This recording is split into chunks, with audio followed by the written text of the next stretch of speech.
Donc nous revenons à l'actualité. Les vainqueurs, comme je l'ai dit, qu'ils amènent les règles qu'ils veulent appliquer au monde. Et je voudrais justement attirer votre attention sur la base de la modeste expérience que j'ai eue, une 50aine d'années d'action islamique, à ma qualité d'acteur et d'imam, je voudrais humblement vous apporter quelques réflexions, quelques analyses sur la situation actuelle de l'ordre mondial, qui est imposée, qui nous est tous imposée à nous tous, à travers toutes sortes de ruses et de subterfuges.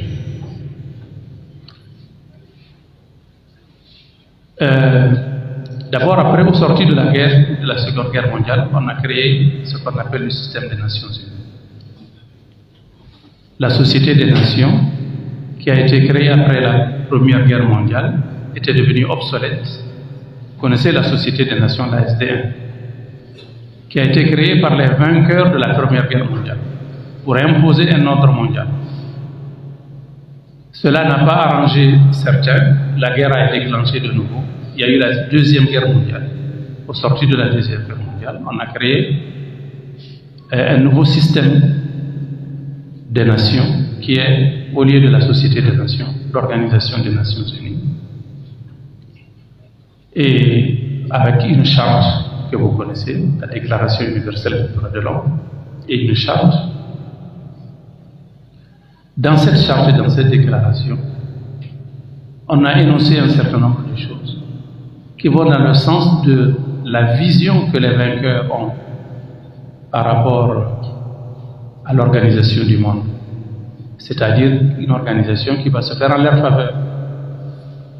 Des principes ont été édictés, parmi lesquels les plus connus et les plus emblématiques que vous connaissez très bien, c'est le droit de veto qui a été donné à 5 membres qui sont également des membres permanents du Conseil de sécurité des Nations Unies.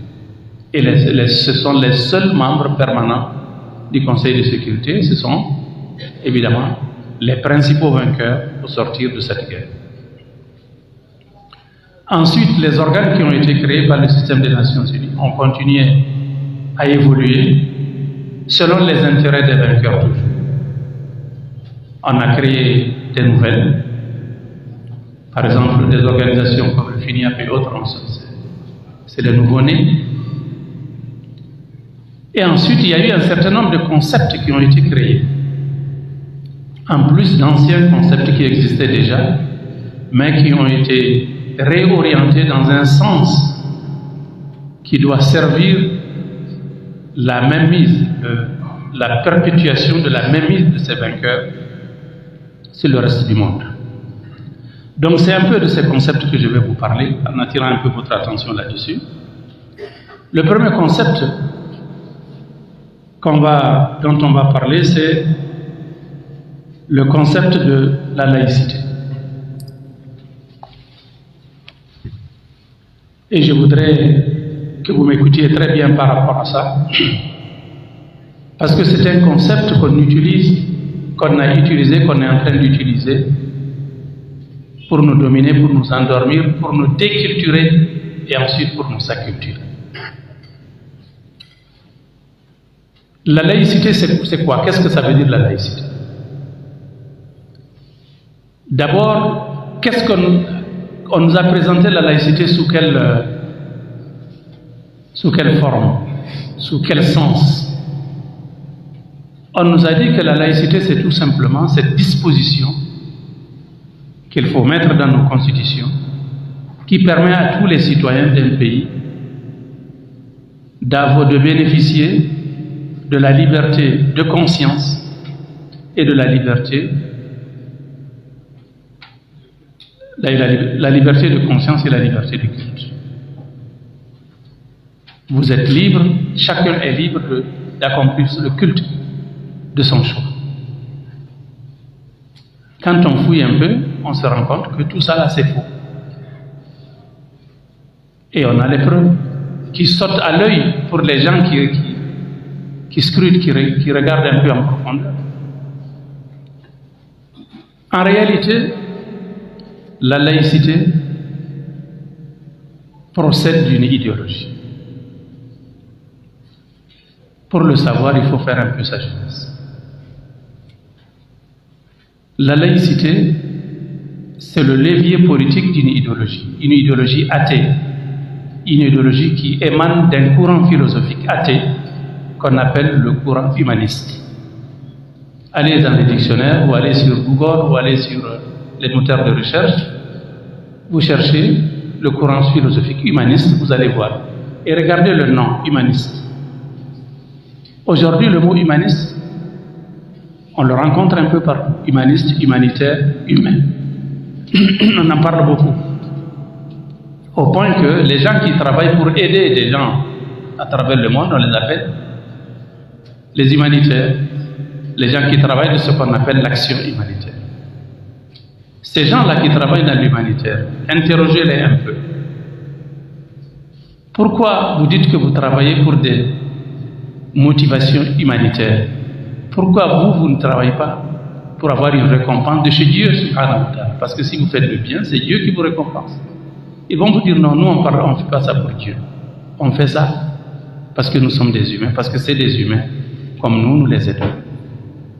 La raison, c'est que ces gens-là ne croient pas en Dieu. Ils croient plutôt en l'homme. Ils pensent que l'homme est suffisamment intelligent, l'homme est suffisamment rationnel pour ne pas s'affranchir, pour que, en tout état de cause, il doit s'émanciper de Dieu, il doit s'affranchir de Dieu et gérer soi-même sa vie. En réalité, les gens qui disent ça, c'est parce que ce sont des gens qui ne croient pas en Dieu. Et qui sont ces gens-là? On nous a décrit ces gens-là comme étant les philosophes de la lumière, les philosophes de lumière. Les philosophes qui sont à la base de la Révolution française de 1789, qui ont renversé la monarchie. Ces gens-là, on dit qu'ils sont les philosophes de la lumière. Or, ce sont des philosophes athées qui ne croient pas en Dieu, et c'est eux qui ont amené la laïcité, qui font que l'homme doit se gérer, l'État doit se gérer, tout le monde doit se gérer en s'affranchissant de Dieu. C'est pourquoi on a l'école qui était confiée avant la Révolution française de 1789 à l'Église, parce que l'Église effectivement travaillait avec la monarchie. C'était l'Église qui s'occupait de l'éducation, puisque l'Église a été complice de la monarchie qui a exploité le peuple, qui a martyrisé le peuple, qui était le tiers-État, que vous connaissez dans la répartition. Donc il y avait la noblesse, il y avait le clergé, il y avait le tiers-État. L'Église, le clergé était associé, était complice de la monarchie pour exploiter le peuple. Les philosophes se sont alliés au peuple pour renverser la monarchie et le clergé. Donc le même bâton par lequel on a frappé la monarchie, c'est par ce même bâton qu'ils ont frappé également le clergé.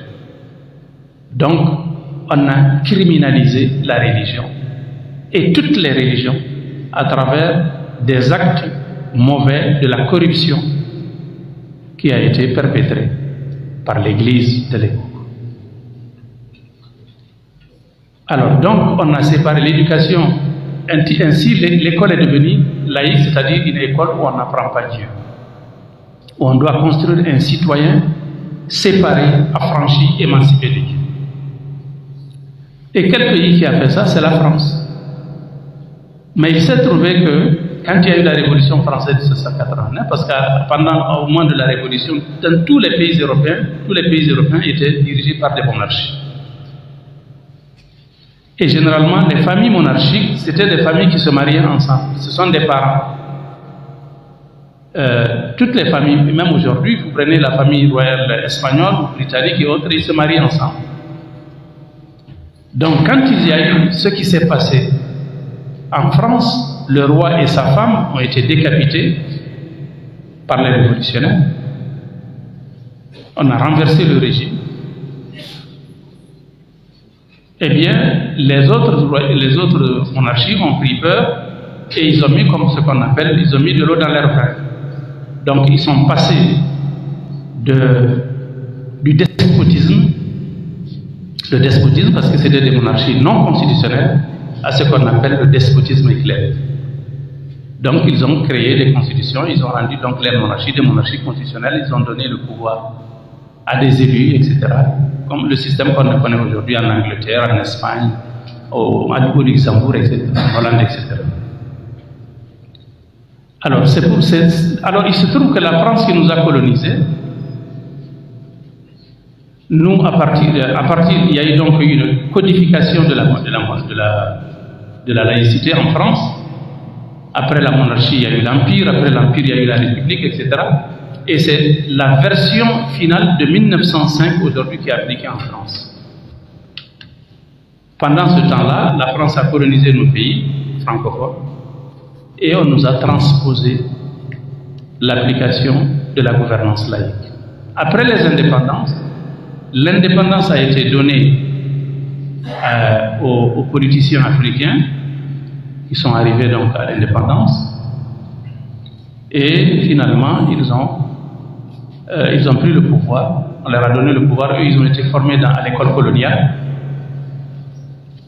L'école coloniale les a formés dans ce sens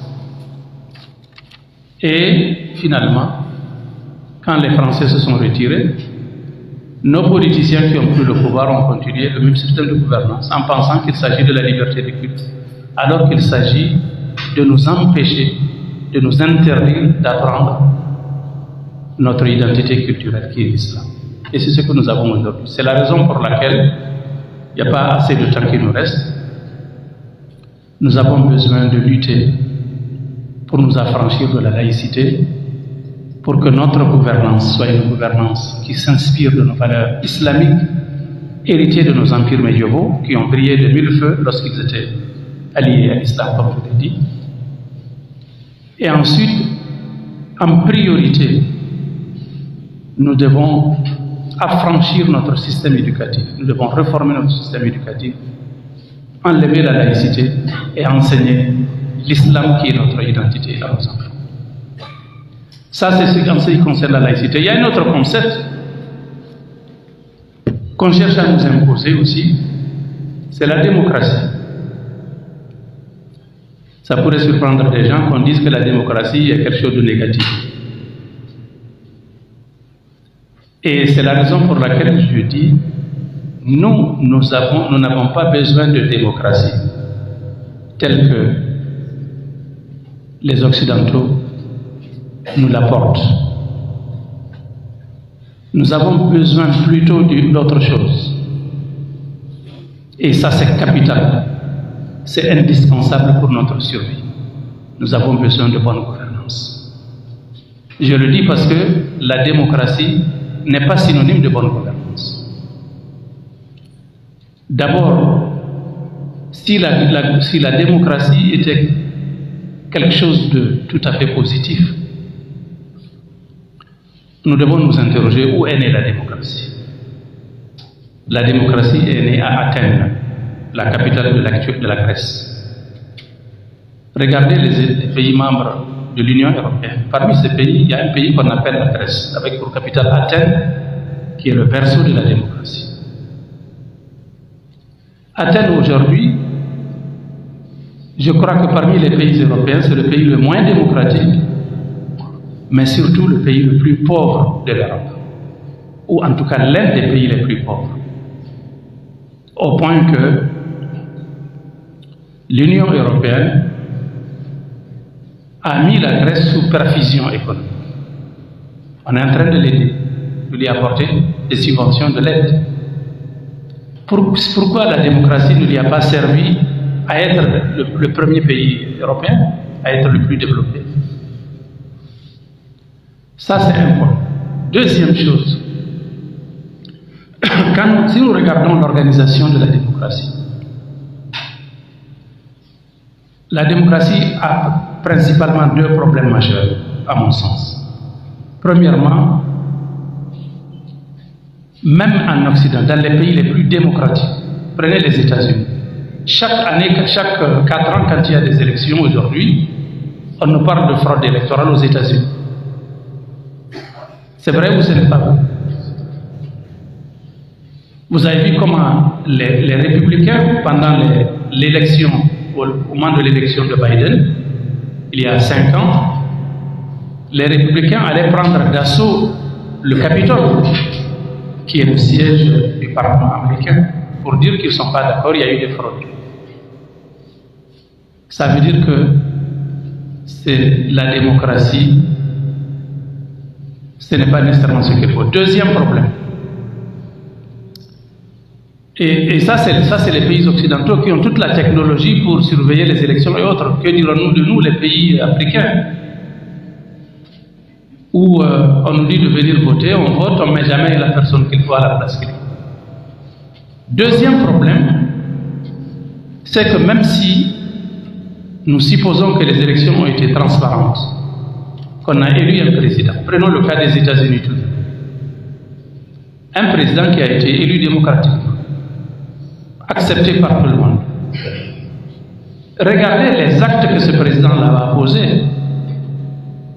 Le président Bush, George W. Bush, il a été élu démocratiquement, il est président des États-Unis en bonne et due forme. Mais regardez les actes qu'il a posés. En Irak, il a fait un génocide d'au moins 1 million de personnes. Il a fait également des milliers de morts en Afghanistan. Il a soutenu des gens qui ont fait la même chose en Palestine, etc. Donc, ce n'est pas le fait d'être élu démocratiquement qui fait nécessairement que vous allez mettre en œuvre une politique qui soit au service de l'humanité. Donc, ça c'est juste des exemples sur la démocratie, sans compter le fait que la démocratie, on l'utilise chez nous pour nous imposer des dirigeants parfois qui ne sont pas ceux qui sont représentatifs de notre peuple. On a vu comment les élections ont été massacrées, ont été des parodies d'élections qu'on nous distribue à gauche à droite, où on nous met toujours, on essaie toujours de nous imposer la pire des personnes, qui va plutôt vendre, qui va, n'est-ce pas, renoncer aux intérêts du pays au profit des intérêts d'autres pays. Nous avons d'autres concepts, le concept du genre par exemple, le genre, les LGBT et autres qu'on veut nous imposer. C'est ce nouvel ordre mondial qui veut nous imposer, qui est contraire à nos valeurs. C'est des agendas sataniques. Ils l'imposent à travers ce que vous connaissez, le système des Nations Unies, les conditionnalités des aides aux pays, etc. Tout ça, c'est le nouvel ordre mondial. Et ça vise principalement les musulmans, parce que dans ce monde-là, il n'y a qu'une seule résistance à ces contre-valeurs. La seule résistance à ces contre-valeurs vient du monde musulman. Donc chaque fois qu'on prend une disposition de ce sens-là, c'est pour s'opposer à l'islam. On peut multiplier les exemples. Il y a donc plusieurs, je crois que le temps, on pourra peut-être répondre à d'autres pendant les questions. Assalamu alaikum.